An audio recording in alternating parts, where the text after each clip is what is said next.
Hello friends, welcome to learn higher mathematics. आज जो मैं टॉपिक लेके आई हूँ that is Newton Raphson method. ये आपका एमएससी पार्ट 2 का पेपर 9 न्यूमेरिकल मेथड के टॉपिक हैं। तो सबसे पहले तो समझेंगे कि ये न्यूटन रैप्सन मेथड होता क्या है। तो जरा ध्यान से सुनना कि अगर कोई सा भी पॉलिनोमियल, जैसे मान लो कि ये x³ - 3x - 5 = 0 एक पॉलिनोमियल है ना। तो किसी भी पॉलिनोमियल को सॉल्व करने के लिए न्यूमेरिकल मेथड में बहुत सारे मेथड्स आपको सिलेबस में दिए गए हैं, जिसमें से न्यूटन रैप्सन मेथड, रेगुलार-फाल्सी मेथड और इटरेशन मेथड, ये तीनों आपके इंपॉर्टेंट हैं। तो आज जो मैं लेके आई हूँ वो है न्यूटन रैप्सन मेथड, और ये काफ़ी इजी है सब में। ये एमंग दोज, ये सारे में क्या है आपके सबसे आसान है। तो सबसे पहले तो सीखते हैं कि न्यूटन रैप्सन मेथड है क्या। तो जरा ध्यान से देखना, अगर मैं बोलूँ कोई पॉलिनोमियल px है आपका, कोई एक पॉलिनोमियल px है, तो इस पॉलिनोमियल पे अगर मैं एक टेंजेंट ड्रॉ करूँ तो ये जो टेंजेंट पॉलिनोमियल यहाँ पे इस कर्व को अगर मैं टेंजेंट ड्रॉ करूँ तो ये जो मतलब पॉइंट है p0, ये पॉइंट x0 और fx0 ये दोनों क्या होगा, उसके रूट होंगे पॉलिनोमियल के, है ना। तो यहाँ पे करना क्या है हमें कि जैसे ये टेंजेंट है तो टेंजेंट के एक पॉइंट्स तो ये हो गए, और एक जो x एक्सिस को कट कर रहा है तो इसको मैंने x1, 0 लिख दिया, क्योंकि y कोऑर्डिनेट यहाँ पे क्या होगा, 0 होगा। तो यहाँ से फिर क्या करेंगे कि टेंजेंट जो हमने खींचा ना, इस टेंजेंट के लिए एक इक्वेशन अगर आप लिख लो। ये हम इक्वेशन क्यों लिख रहे हैं, इस इक्वेशन को हम इसलिए लिख रहे हैं कि इस इक्वेशन से क्या होगा ना हमें, कि टेंजेंट का दूसरा पॉइंट जो x एक्सिस को क्रॉस कर रहा है, ये वाला पॉइंट पे जो x1 है ये वैल्यू हम पता कर सकते हैं। सिमिलरली अगर मैं और पॉइंट्स की बात करूँ तो यहाँ पे ये क्या हो जाएगा, x2, 0। इस तरह से आप इसके सारे रूट्स निकाल सकते हैं, है ना। क्योंकि अब देखो ये तो कर्व है, यहाँ पे मान लो कि एक ही टेंजेंट है, या कोई ऐसा भी कर्व होता जिसपे एक से ज़्यादा टेंजेंट होता तो वहाँ पे रूट्स भी तो एक से ज़्यादा हो सकते थे ना। तो यहाँ पे हम क्या करेंगे, सबसे पहले y2 - y1 = mx2 - x1, ये स्ट्रेट लाइन की आपकी इक्वेशन है ना।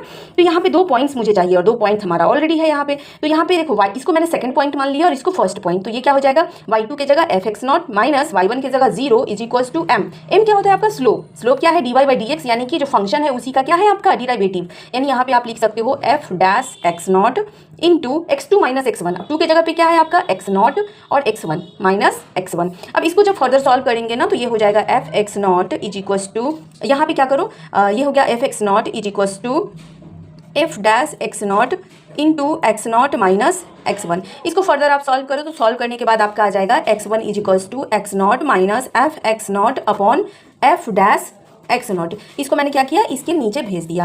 क्लियर है। तो ये जो फॉर्मूला है ना, यही आपका क्या है, न्यूटन रैप्सन मेथड। लेकिन न्यूटन रैप्सन मेथड हम लगाएंगे कैसे, ये आपको सिर्फ और सिर्फ क्वेश्चन से ही समझ में आ सकता है। Okay, so let's start with a question. तो मैं प्रीवियस ईयर का क्वेश्चन उठाती हूँ, PYQ है आपका 2024। उसमें आपसे पूछा है कि √12 की वैल्यू क्या होगी, ये आपको बताना है यूजिंग न्यूटन रैप्सन मेथड। इस क्वेश्चन को जब हम करेंगे ना तो हमें और ज़्यादा क्लियर हो जाएगा कि ये न्यूटन रैप्सन मेथड है क्या। यहाँ से तो सिर्फ हमने फॉर्मूला डिराइव करना सीखा। जैसे मान लो कि अगर एग्जाम में आपको न्यूटन रैप्सन मेथड के बारे में आपको एक्सप्लेन करने बोल दे और इसके फॉर्मूला लिखने बोल दे तो वो आप डिराइव करके दिखा सकते हो। So start.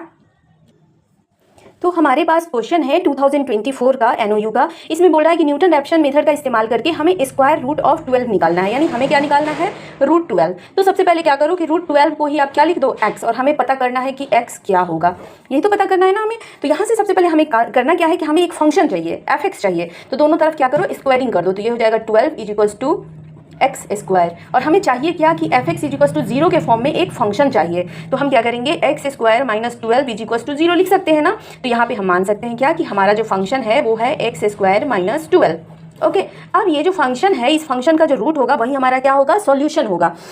तो न्यूटन रैप्सन मेथड में क्या कहता है आपका कि xn + 1 जो होता है आपका वो क्या होता है, xn - fxn अपॉन f'(xn)। अभी जो यहाँ पे हमने लिखा था ना, थोड़ा ध्यान से देखिए, तो यहाँ पे मैंने x1 x0 और यहाँ पे xn लिखा था। इसी का स्टैंडर्ड फॉर्म जो है वो क्या हो जाएगा आपका, x1 की जगह पे n + 1 लिख सकते हैं, xn ये स्टैंडर्ड हो गया, इनके हर किसी भी वैल्यू के लिए ये आपका वैलिड हो जाएगा, है ना। तो यहाँ से अब इसका इस्तेमाल कैसे करेंगे, तो इसके लिए सबसे पहले तो फंक्शन का डिराइवेटिव भी चाहिए। तो यहाँ पे निकाल लो आप फंक्शन का डिराइवेटिव, क्या हो जाएगा 2x। ओके, तो यहाँ से हम लिख सकते हैं xn + 1 = xn माइनस fxn की जगह पे हम क्या लिख सकते हैं, xn का स्क्वायर - 12 अपॉन 2xn लिख सकते हैं ना। तो सिमिलरली यहाँ पे क्या हो जाएगा, xn + 1 = 1/2 xn + 12 upon xn। Okay, यहाँ से मैंने इसको क्या किया है, थोड़ा सा सिंप्लीफाई कर लिया है। सिंप्लीफाई करने के बाद क्या करना है आपको कि थोड़ा सा वेट करना है। पहले इसको यहाँ पे मैं a लिख दे रही हूँ। अब हम क्या करेंगे कि यहाँ पे हमें चाहिए क्या कि स्टार्ट करने के लिए हमें पता तो होना चाहिए कि x0 क्या है ना। तो x0 x1 x2 कुछ भी आपको पता करने के लिए सबसे पहले क्या करना है कि n की डिफरेंट वैल्यू, जैसे कि अगर मान लो कि आपके पास फंक्शन क्या है, ये है फंक्शन, है ना। इस फंक्शन में बारी बारी से आपको क्या करना है ना कि वैल्यूज को रखना है। इस fx में x की वैल्यू को रखते जाना है, तब तक रखते जाना है जब तक कि आपका एक वैल्यू निगेटिव और उसके जस्ट बाद वाला पॉजिटिव ना आ जाए। तो जैसे मान लो कि हम क्या कर रहे हैं ना कि फंक्शन जो fx है थोड़ा सा पेशेंस रखना पड़ेगा आपको, एक बार सीख जाओगे ना तो ये बेहद आसान है। जैसे एफ एक्स इजिकल्स टू क्या है आपका x² - 12। ओके, तो हम क्या करते हैं, इसमें वैल्यूज रखते हैं। एक बार x की वैल्यू 0 रखो, तो 0 रखोगे तो क्या आएगा -12। फिर x की वैल्यू आप ना 1 रखो, 1 रखोगे तो क्या आएगा -11 आ जाएगा। अगेन निगेटिव, ये क्या है आपका निगेटिव, ये भी क्या है निगेटिव। तो चलो x की वैल्यू क्या करते हैं 2 रखते हैं, तो f2 कितना आ जाएगा आपका -8। ये भी क्या आ गया नेगेटिव। हमें तब तक करते जाना है, तब तक हमें मतलब वैल्यूज़ को रखते चले जाना है जब तक एक निगेटिव और उसके जस्ट बाद वाला आपका पॉजिटिव ना आ जाए।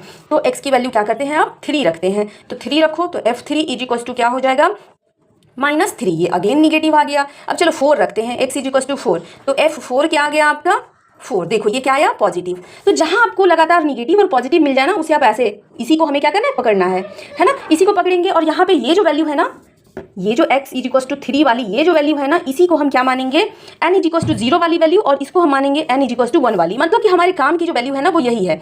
तो यहाँ निगेटिव और यहाँ पॉजिटिव आने का मतलब होता है कि हमारा आंसर इसी के बीच में छुपा होगा। यानी हम यहाँ से कह सकते हैं कि root will lie between 3 and 4। मगर 3 और 4 के बीच में तो बहुत सारे नंबर हैं, हमारा रूट होगा क्या, ये कैसे पता चलेगा? तो वो पता चलेगा हमें न्यूटन रैप्शन की मदद से। तो यहाँ पे हम क्या करेंगे, जब 3 है ना, इसी को हम क्या मानेंगे फर्स्ट अप्रॉक्सीमेशन यहाँ पे लेंगे, और यही हमारा क्या हो जाएगा n equals to 0। First approximation में क्या लेंगे n इजिकल्स टू 0, तो x0 की वैल्यू क्या लेंगे 3।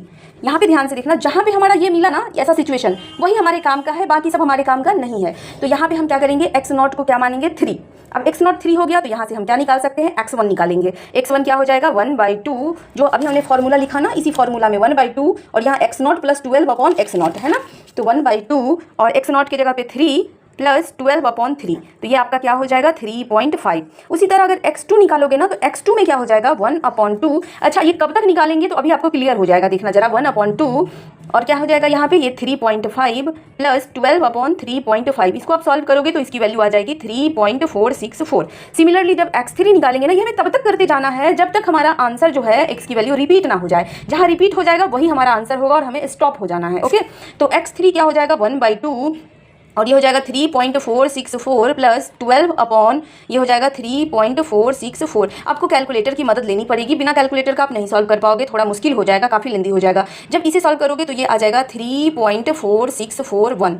ओके, तो जब आप सॉल्व कर लिए तो यहाँ पे आपने क्या देखा कि हमारा आंसर 3 डिजिट तक ये क्या है रिपीट हो गया है, तो यही हमारा आंसर हो जाएगा। और क्वेश्चन में आपको शायद 4 डेसिमल तक आंसर पूछ रहा था, तो हमारा रूट जो है रूट 12 की वैल्यू यही हो जाएगी 3.4641। ओके, सो आई होप कि न्यूटन रैप्शन मेथड आपको अच्छे से समझ में आया होगा। So thank you, keep watching and supporting me. कल हम सीखेंगे, नेक्स्ट वीडियो में सीखेंगे हम कि कैसे रेगुलर फाल्सी मेथड हम लगाएंगे। Okay, bye bye.